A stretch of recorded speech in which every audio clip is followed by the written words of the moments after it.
Estamos hablando de integridad en estas semanas y este tema sigue hablando de la integridad. Aunque parezca mentira, Santiago capítulo 4, las peleas entre hermanos que me dice Mirta, te toca un tema re lindo. Cuando lo empecé a leer, dije, ¿dónde es lindo? Si acá se agarran de los pelos, se pegan.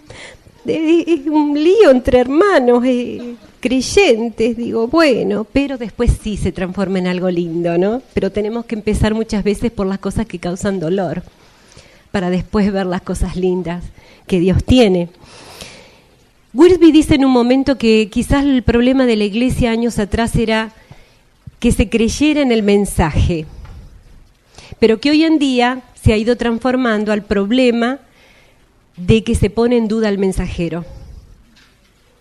Cuestionar, ¿por qué? Por una falta de integridad. Porque como se habla una cosa pero se vive otra, se dice una cosa pero se dice otra. Y acá nos agarra Santiago, nos pesca justo en un problema realmente tan real de falta de integridad en la iglesia, en el cuerpo de Cristo, que duele sin duda, pero es una realidad. Cuando escuchábamos acá hablar, y creo que cada una, si preguntáramos quién de alguna manera, mayor o menor medida, sabe de conflictos en las iglesias y algunas hasta el punto de dividirse, tristemente, de dividirse, debilitarse, apartarse algunos por conflictos entre creyentes, que quizás entre dos, entre tres o empiezan a separarse, y hay muchos conflictos que son reales entre creyentes.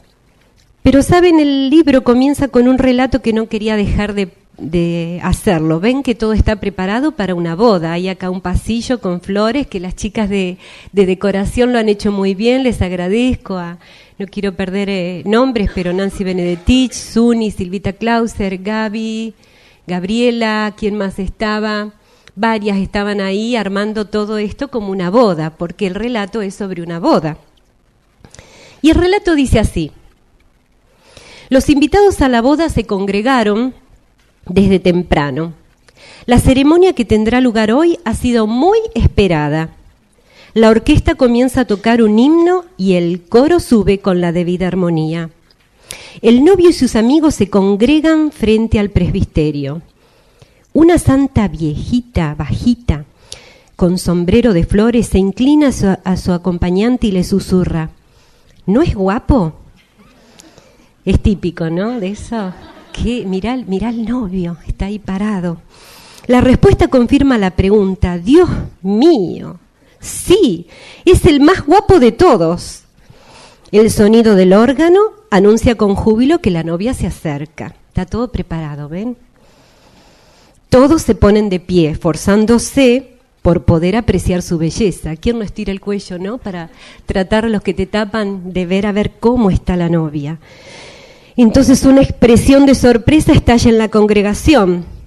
Esta es una novia como ninguna. Viene trastabillando. Algo terrible ha pasado. Una pierna está torcida. Cojea pronunciadamente. El vestido de la novia es un andrajo enlodado. En los brazos desnudos resaltan moretones. Hay sangre en la nariz de la novia.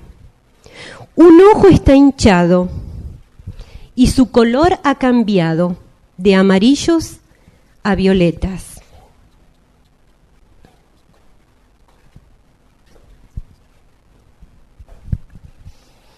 En partes de la cabeza parecen faltar mechones arrancados del cuero cabelludo. El organista errático toca algunas teclas. Los invitados bajan la vista. La congregación se hunde en silencioso duelo. El novio merecía algo mejor que esto. Ese hermoso príncipe que ha permanecido fiel a su amor debería consumarlo con la más bella de las mujeres y no con esto. Pero su novia, la iglesia, ha estado peleándose otra vez. ¿Lo pueden percibir todas? Cuando leemos algunos versículos de Pablo escribiendo a los Corintios también, podemos ver que es una carta que podría ser una carta escrita hoy a alguna iglesia, porque dice, tengo miedo que cuando vaya a veros los encuentre peleándose mal. Pero podemos ver las causas que esta pelea, esta situación produce. Fíjense en que empieza con dos preguntas en el versículo 1. Vamos a ir leyéndolo versículo a versículo para poder seguirlo claramente. Y empieza el capítulo 4, versículo 1, diciendo, ¿de dónde vienen las guerras y los pleitos entre vosotros? Ahí me está presentando la causa. ¿No es de vuestras pasiones, las cuales combaten en vuestros miembros? Comienza Santiago con una pregunta que nos lleva a la misma raíz del problema entre creyentes. Y esta palabra guerras que usa acá, se usa varias veces en el Nuevo Testamento refiriéndose a conflictos armados. Santiago usa esta palabra para describir las luchas internas existentes entre creyentes. Vieron que usan dos palabras. Por un lado, pleitos, que describe una situación más personal, específica, pero guerra podría ser que se refiere a un estado de hostilidad continua. Y pleitos a ciertos arranques o brotes específicos de enfrentamientos entre creyentes. Como decía en un momento una de las chicas que compartió, es un conflicto entre creyentes, pero algunos lo traducen en ellos, porque insisten que esto no es una lucha entre personas, sino en las personas o dentro de las personas. Pero el estudio que estamos haciendo nos marca como que esto no se puede dividir del todo, porque sin duda la persona que tiene problemas dentro suyo no puede estar en paz con nadie, no puede estar en paz con sus hermanos. Con la segunda pregunta, no es de vuestras pasiones las cuales combaten en nuestros miembros, ahonda un poquito más en la raíz del problema. Santiago nos dice que el problema está en los deseos de placer del hombre. Placer significa en el griego edonón, es una palabra, edonón, originalmente significa algo agradable al paladar. En la literatura clásica dicen que era realmente algo agradable y se usaba para describir el placer de los sentidos. Por ejemplo, en Éxodo 16:31, que no los vamos a buscar algunos versículos para seguir el ritmo y poder detenernos en otros más, pero en Éxodo 16:31 dice que el maná tenía sabor a miel, era realmente agradable, y en Números 11:8 dice que sabía o se sentía como aceite nuevo, que también era un sentido agradable, describe ese el sabor del maná. Pero edonón, placer, aparece 5 veces en el Nuevo Testamento, y en todos, en el Nuevo Testamento, aparece en sentido negativo. Por ejemplo, en Lucas 8:14 describe a la persona que recibe la palabra con gozo, pero luego los placeres de la vida son ahogados por los afanes de esta vida, hacen que la semilla sembrada muera. En Tito 3:3 describe la condición del hombre que vive alejado de Dios, dice esclavo de las concupiscencias y deleites diversos. Y en 2 Pedro 2:13 se usa con referencia a falsos maestros que dañaban la vida de la iglesia. Santiago usa esta palabra con referencia a cristianos quienes por buscar su propia satisfacción estaban involucrados en pleitos, en peleas, en divisiones, en envidias, perjudicando así al cuerpo de Cristo. El deseo de obtener lo que no se posee sin tener en cuenta el precio que se paga hace que el creyente apele y llegue a usar métodos que causan problemas. Pero fíjense en que la Biblia es muy clara sobre la búsqueda del placer como meta. Hay unos versículos, por ejemplo, los mismos que vimos antes, Hebreos 11, 24 y 25, dice que Moisés aprendió que las aflicciones de Dios eran mejores que los efímeros placeres del pecado. En Lucas 8:14, que es el que vimos antes, dice que los placeres de la vida son como espinos. En Tito 3:3 dijo Pablo que los placeres caracterizan al que no cree. Y en el otro versículo de 2 Pedro 2:13 esa era una característica de un falso maestro que disfrutaba en deleites de la vida. Pero vamos a ver características de este problema. Una de las características aparece en el versículo 2. Deseos, placeres insatisfechos. Vamos a usar todos con la P. Placeres insatisfechos. El versículo 2 se ve claramente que el placer nunca ofrece satisfacción. Fíjense en que dice, codiciáis y no tenéis, matáis y ardéis de envidia y no podéis alcanzar. Combatís y lucháis, pero no tenéis lo que deseáis porque no pedís. Esto era un deseo incontrolable. No dice qué era lo que deseaban. En ningún lugar encontré por qué era lo que tanto anhelaban estos creyentes, pero era evidente que estaba relacionado a algo que causaba placer. Ese deseo, al no ser satisfecho, traía frustración. La segunda característica, la primera dijimos placeres insatisfechos, la segunda pasión descontrolada. Fíjense en las palabras que usa: codiciáis, matáis, envidia, combatís, luchás. Es un cuadro tristísimo de la condición de esta iglesia. Tristísimo, de la condición espiritual de esta iglesia. Codicia dice que es la idea de estar cargados de celos y envidias hacia alguien. Pero vemos en la Biblia que hay varios ejemplos que nos describen ese concepto. Por ejemplo, ¿se acuerdan los hermanos de José en Hechos 7:9? Los celos, la envidia que tenían hacia ese hermano protegido, preferido, cuidado, mimado, llegaron a situaciones muy crueles. Por ejemplo, también David, cuando ordena matar a Urías, en 2 Samuel 11, del 2 al 17. Acab mató a Nabot porque codició su viñedo. Primera Reyes 21, 1 a 13. Todos son relatos que están en la Biblia donde un deseo, un anhelo, una codicia por tener algo ajeno los llevaron a situaciones extremas. ¿No es cierto? Matar o entregar a un hermano, entregarlo a un enemigo. Algunos piensan que es muy difícil imaginar esto entre creyentes, ¿no? Te suena como que es muy fuerte, esto es un extremo, parece. Pero sin duda, la persona que tiene situaciones de conflicto y pasa horas tras horas y se acuesta pensando en la situación y en sus pensamientos da lugar, sin duda va a llegar a hacer cosas que jamás se imaginó. Quizás no a matar, pero sí realmente a buscar daño o desear daño hacia otra persona. Recordaba una situación del pasado que como ministerio vivimos, que quizás la persona ni se imaginó, pero simplemente por celos nos puso en una situación muy difícil cuando era el tiempo de la dictadura. Caímos en un tiempo de que vinieron los militares, fuimos observados y supimos luego que fue un creyente que nos había denunciado como un lugar de entrenamiento de guerrillas. ¿Vos cómo podés llegar a pensar que un creyente, ¿te acordás, Griselda? Algunos guardamos el nombre de esa persona. Dios, delante de su justicia, sabrá, pero fue muy duro saber que un creyente había provocado esa situación, que pudo haber sido terrible para nosotros, pero Dios en su amor nos guardó. La tercera característica, potencial no explotado.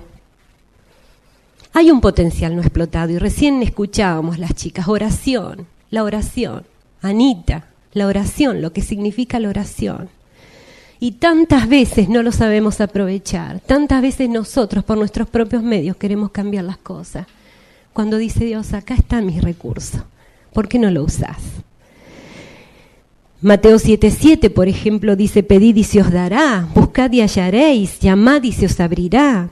Mateo 21:22 dice, y todo lo que pidiereis en oración, creyendo lo recibiréis. Juan 14:13 dice, y todo lo que pidieres al Padre en mi nombre lo haré. Y podríamos seguir toda la tarde diciendo y sabiendo y remarcando y recordando el recurso de la oración, un potencial no explotado. Porque generalmente el que está metido en esas peleas, posiblemente ni dobló sus rodillas delante de Dios llevando la causa ante el mismo Señor. Sin duda hay satisfacción cuando el creyente pide al Padre Celestial aquellas cosas que están de acuerdo a su voluntad.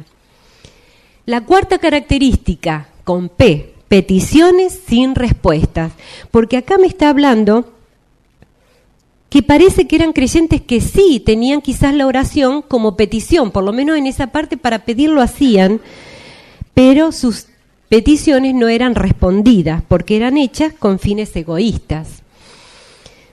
Alguien dijo, ¿pedimos las cosas equivocadas entendiendo mal la voluntad de Dios para nosotros o pedimos cosas buenas en sí mismas pero las queremos por motivos equivocados? Para gastar en vuestros deleites, dice que acá era. Pedían para gastar, dice el 3, pedís y no recibís porque pedís mal para gastar en vuestros deleites.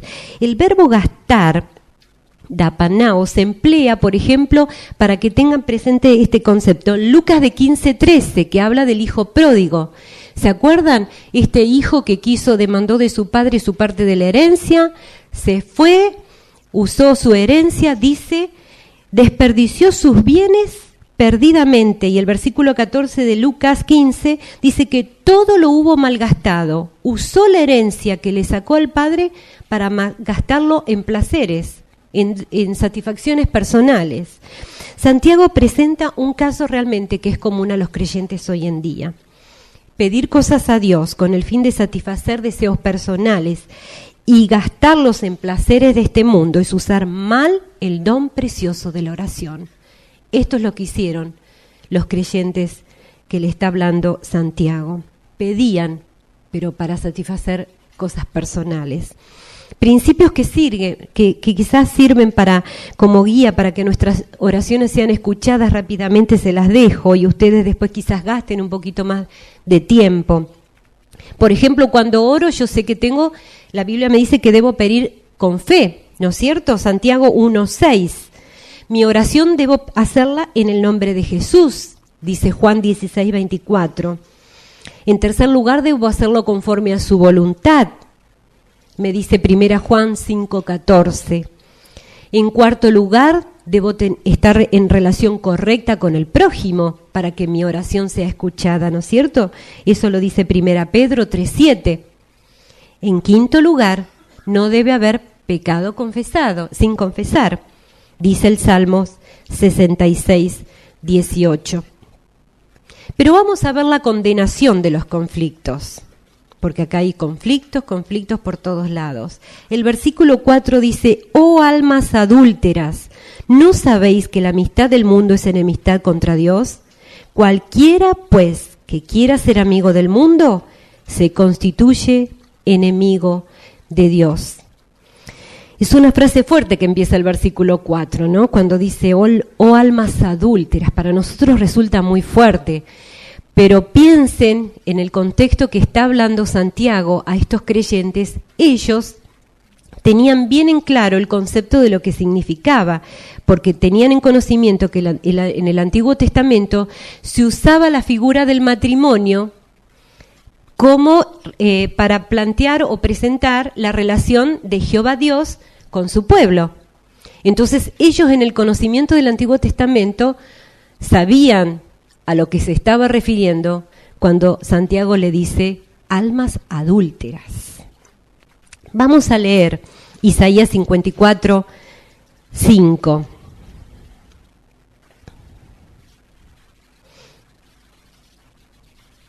Un versículo precioso que dice, porque tu marido es tu hacedor, Jehová de los ejércitos es su nombre, y tu Redentor, el Santo de Israel, Dios de toda la tierra, será llamado.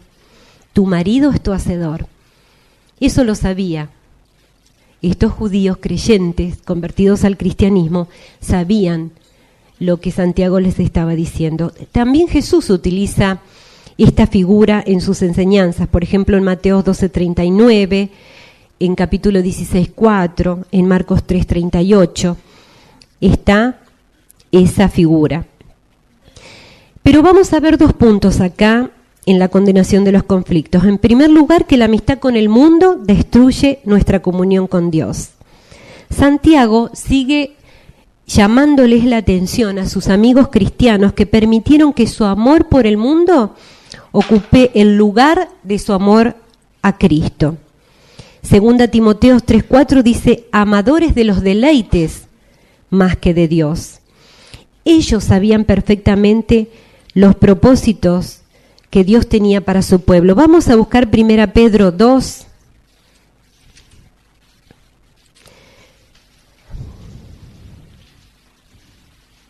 Que sería para leerlo todo, desde el 2 hasta el 10. Pero vamos a leer en todo caso el 9 y 10 en estos momentos. Otros versículos para que anoten para ustedes es Efesios 5:17 y 1 Juan 2, del 15 al 17.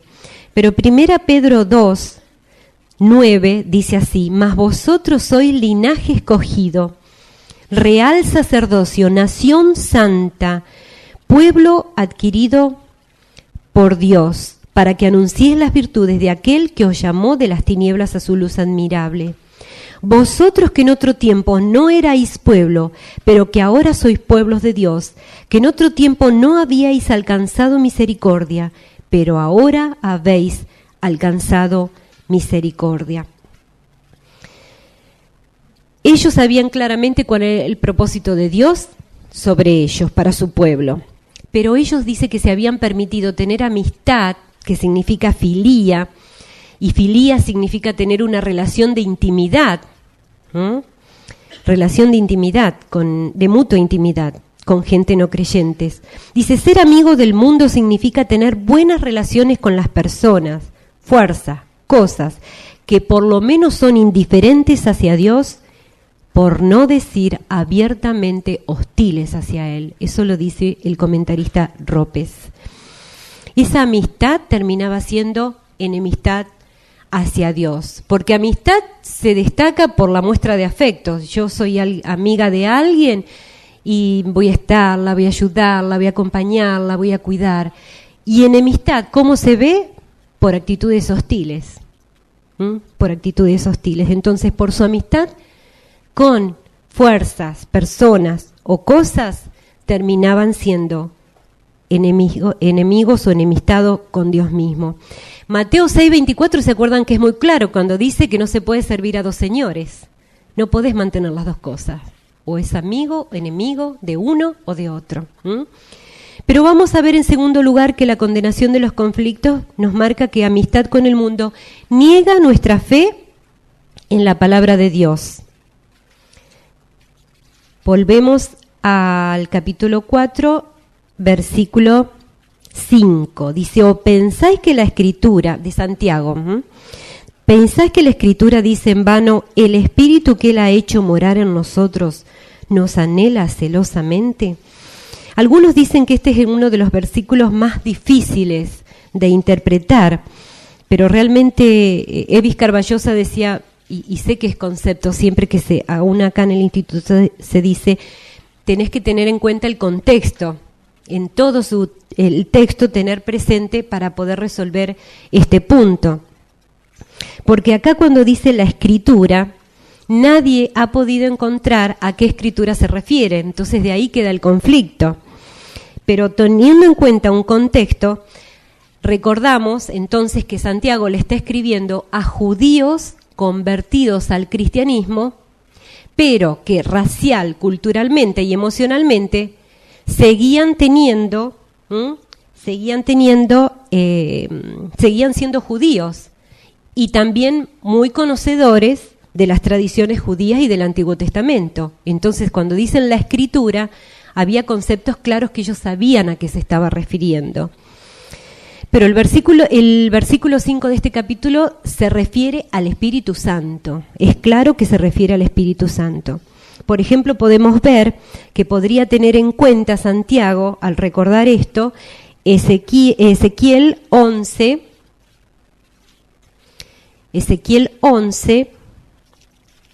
19 y 20, que son versículos preciosos, y también puede ser el capítulo 36 de Ezequiel, del 26 al 27, pero vamos a leer solamente el capítulo 11, versículos 19 y 20. Dice, y les daré un corazón y un espíritu nuevo pondré dentro de ellos, y quitaré el corazón de piedra de en medio de su carne, y les daré un corazón de carne, para que anden en mis ordenanzas y guarden mis decretos y los cumplan, y me sean por pueblo, y yo sea a ellos por Dios. Dios promete su Espíritu Santo habitando, dice, en el remanente judío, restaurado y regenerado. Y aunque esta profecía, porque es una profecía, tiene que ver con la restauración escatológica, la restauración futura del pueblo de Israel, sin duda el judío convertido hoy en día está disfrutando de las bendiciones prometidas a los redimidos. La bendición, entre otras, que recibe el creyente convertido es el Espíritu Santo morando como señal o como sello de propiedad de Dios. El Espíritu Santo anhela y desea al creyente para Dios. Podemos ver Éxodo 20, 4 y 5.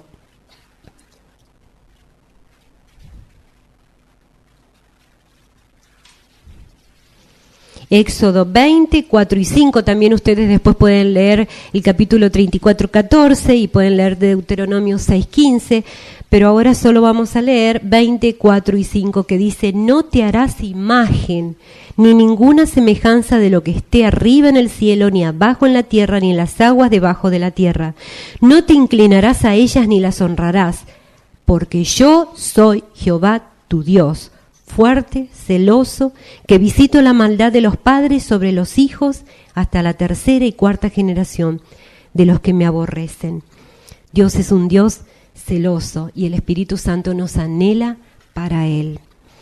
Pero vamos a ver, y esta es la parte linda que empecé a disfrutar de todo esto, dejó de ser triste para empezar a ver la cura de los conflictos de la iglesia, el arreglo de todas estas manchas y este vestido horrible. Según Santiago, la solución se encuentra en la comprensión de la gracia de Dios. La comprensión de la gracia de Dios. Y sin duda al escuchar a Anita recién podía haber abundante gracia sosteniéndola. El creyente dice que no debe quedar en placeres insatisfechos, no debe quedar en pasiones descontroladas, en potencial no explotado, en peticiones sin respuesta. No tiene que ser un enemigo de Dios ni un adúltero espiritual. La gracia que se inició ese día en que comenzó y que nos comenzó en una comunión con Dios es la que está a nuestro alcance hoy en día para poder sobrellevar las presiones de este mundo. Y yo creo que es muy oportuno que estamos haciendo muchos de nosotros, la mayoría creo, la hora silenciosa en Efesios, estamos haciendo nuestros devocionales, porque creo que entre ayer y hoy ha sido leer y sentirse humillado. Porque dice, cuando estabas muertos en vuestros delitos, cuando no eras nada, cuando todo estaba destruido, cuando no habías esperanza, por su gracia Él nos tomó y nos dio una posición, dice, en los lugares celestiales. Dice, una esfera donde Él nos ha colocado en esa identidad con su Hijo Jesucristo. Es algo muy intenso, muy fuerte, que realmente tenemos que comprender. Y digo, nuestra humanidad es muy pequeña y algo, Anita, podemos sentir ahora que algo. Pero, Señor, digo, ¿cuánto hay más de tu gracia que todavía no experimenté? Y quiero seguir comprendiéndola y experimentándola. El versículo 6 dice, pero marca un contraste entre lo que Dios exige de su pueblo y la provisión que Él hace para que este pueblo pueda cumplir las demandas de un Dios soberano. Después otro verbo que aparece en el 6 dice que Él da, Él es el que da. Este verbo representa una acción continua, no se agota. Y lo que da dice que es mayor, a mayor gracia en vista de mayor demanda o requerimiento. Qué hermoso y qué alivio es saber que la gracia de Dios está a disposición nuestra para las necesidades más profundas. 2 Corintios 12:9 podemos leer. 2 Corintios 12:9. Y me ha dicho, bástate mi gracia, porque mi poder se perfecciona en la debilidad. Por tanto, de buena gana me gloriaré más bien en mis debilidades, para que repose sobre mí el poder de Cristo. Hebreos 4:12, podemos leerlo también. Hebreos 4:16. Hebreos 4:16. Acerquémonos pues confiadamente al trono de la gracia para alcanzar misericordia y hallar gracia para el oportuno socorro. Anoten también Romanos 5:20 para después verlo ustedes. Pero Joni Eareckson, una gran mujer joven, que para los que no conocen, una mujer que a los creo que 16, 17 años fue que en un accidente tirándose de unas rocas en el agua quebró su cuello y quedó no cuadripléjica, hay un brazo que algo lo puede manejar, pero quedó en silla de ruedas. En este momento debe tener 60 y algo, ¿no, Mirta? 60 y algo.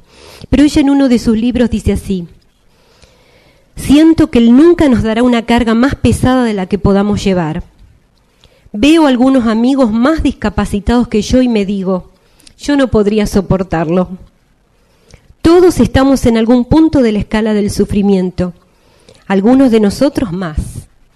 Pero donde quiera que Dios nos sitúe a usted y a mí en esa escala, Él nos acompaña con su gracia para que podamos soportarlo. Veo algunas caritas y puedo decir, sé que estás en un punto de sufrimiento y posiblemente pensás que no se puede ver, que va a seguir, que no se puede ver en qué va a terminar, que sentís que las fuerzas se acaban, que todo se desmorona. Pero Dios me dice, Él da mayor gracia, mayor gracia. Hay unos versos de Annie Johnson Flynn que dicen que se transformó luego en un himno y son preciosos. Me hubiera gustado fotocopiarlos para dejárselos, pero lo vamos a hacer en algún momento. Dice así: Él da más de su gracia cuando la carga pesa, y si el trabajo aumenta, más gracia Él nos da. A mayor aflicción misericordia agrega, y en pruebas incontables multiplica su paz. Cuando hemos agotado toda la resistencia, cuando las fuerzas fallan y el día está a la mitad, cuando nuestros recursos a sus límites llegan, las dádivas del Padre están por comenzar. Su amor no tiene límites ni medida su gracia. De su poder ignora el fin la humanidad, pues de sus infinitas arcas en Jesucristo, Él da, Anita, y da y otra vez vuelve a dar.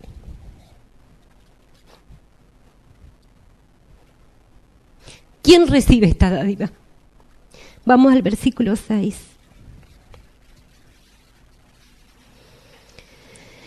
Santiago 4:6 dice, pero Él da mayor gracia, por esto dice, Dios resiste a los soberbios y da gracia a los humildes. Es el humilde el que recibe esta gracia, no el soberbio.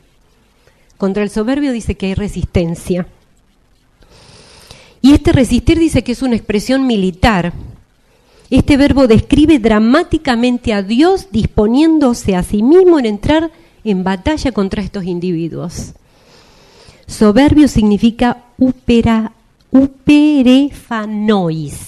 Uper significa por encima. Una vez Sandra creo que lo explicó. Fanois, mostrarse.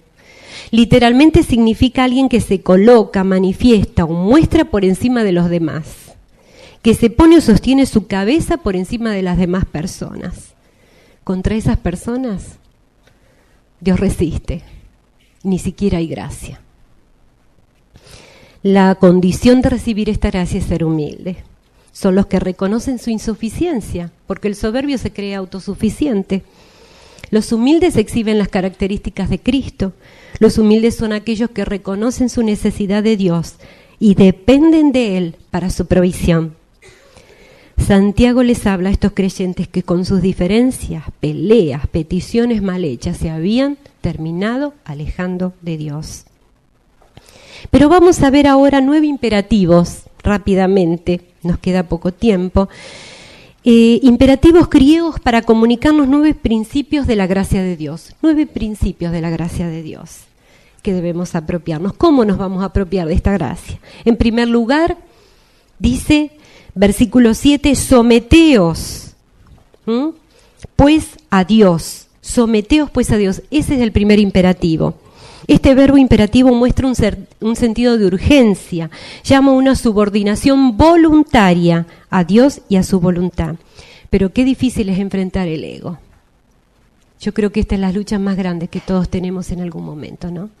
Llevar nuestro ego y rendirlo y disponer que realmente sea el Dios el dueño de nuestra vida, quien decida nuestros caminos y nuestras decisiones.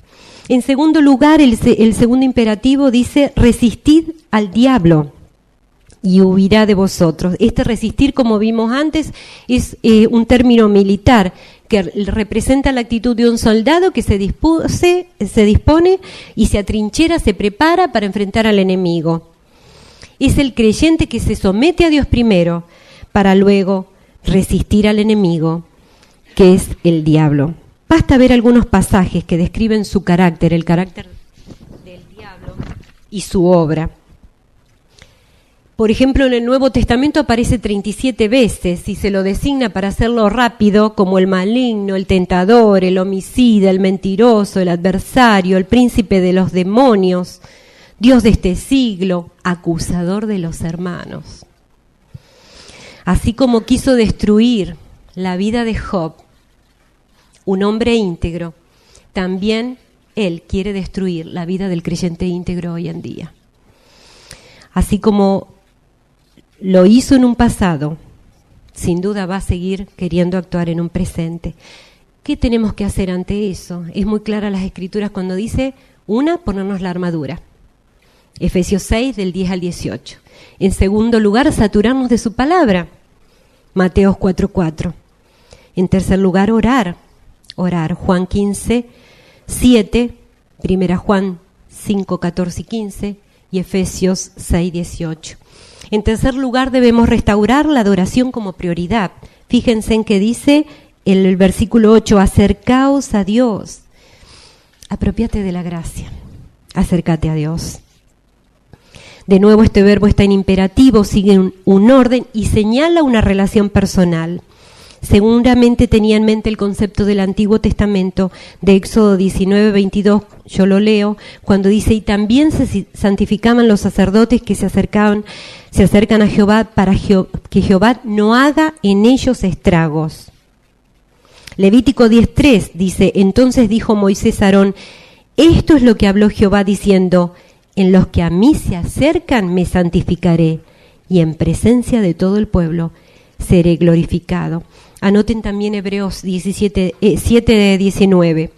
Pero es importante que entender el Dios llamándonos, acercándonos a Él, Dios desencadena nuestras respuestas. Mediante su gracia, Él nos atrae. En cuarto lugar, debemos renunciar a actos pecaminosos. Cuando dice, pecadores, limpiad las manos. El Salmo 24, 3 y 4 dice, ¿quién subirá al monte de Jehová? ¿Quién estará en su lugar santo? El limpio de manos y puro de corazón, el que no ha elevado su alma a cosas vanas ni jurado con engaño. Santiago seguramente tiene esta idea, como el sacerdote que tenía que lavarse las manos antes de poder acercarse al lugar santo de Dios. Si seguimos experimentando la gracia de Dios, sin duda no vamos a poder seguir haciendo esas cosas que son una violación a sus santas normas.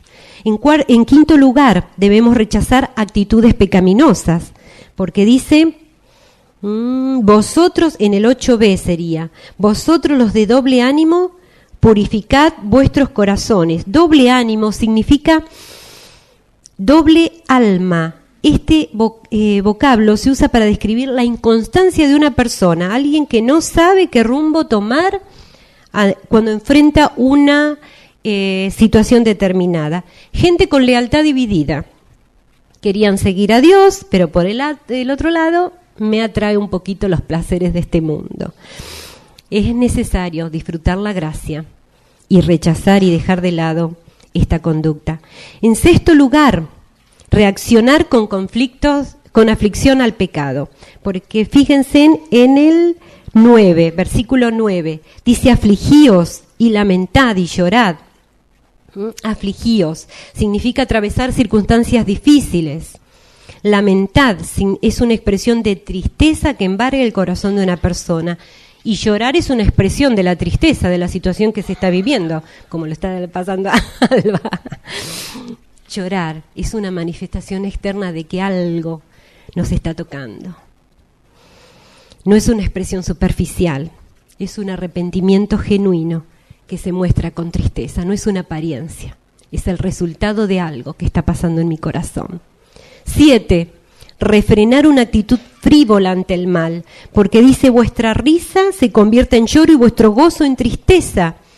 No habla aquí de una actitud de autoflagelación, sino que llama a reconocer una situación espiritual en que estaban y demostrar un arrepentimiento auténtico delante de Dios. En 8º lugar, responder con humildad al éxito, porque dice el versículo 10, humillaos delante del Señor y Él os exaltará. Este acto de humillación del creyente, dice, debe realizarse delante de, a la vista de, en presencia de el Señor. El Señor.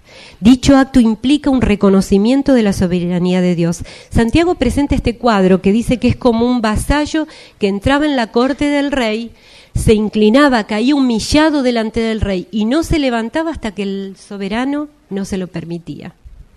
Nuestro soberano es el Señor. En 9º lugar, una de las cosas que me ayudan a apropiarme de la gracia es negarme a calumniar al hermano.